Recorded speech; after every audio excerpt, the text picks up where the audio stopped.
কাল কিয়ামতের ময়দানে আল্লাহ তাআলা 7 ব্যক্তিকে আরশের ছায়ার নিচে জায়গা দান করবেন। এক নম্বরে নবীজি বলেছেন আল ইমামুল আদিল, যিনি হলেন ইনসাফকারী ইমাম, ন্যায়পরায়ণ শাসক। ন্যায়পরায়ণ কি? শাসক। এমন শাসক না হে মুমিন 500 টাকার বিনিময়ে বিচার কি উল্টায়া দেয়, এরকম আছে না? এরকম না, একজন ন্যায়পরায়ণ শাসক যেটা সত্যকে সত্য বলবে, মিথ্যাকে মিথ্যা বলবে। বোঝা গেছে?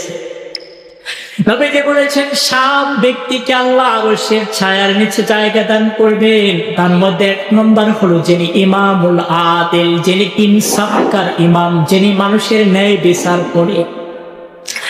2 নম্বর আল্লাহর হাবিব বলেছেন শাবুন নাশাআ ফি ইবাদাতি রাব্বিহি আযজা ওয়া জাল, যে যুবক যৌবন বয়সে আল্লাহ তাআলার ইবাদতে কাটাইয়া দেয়।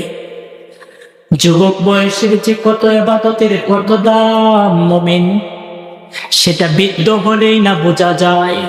অনেক মুরব্বীরা হয় হুজুর ঠিক মতো ইবাদত করতে চাই কিন্তু পারি না, নামাজ পড়তে যাই অর্ধেক পড়া হয়েছে, ওযু চলে যায়।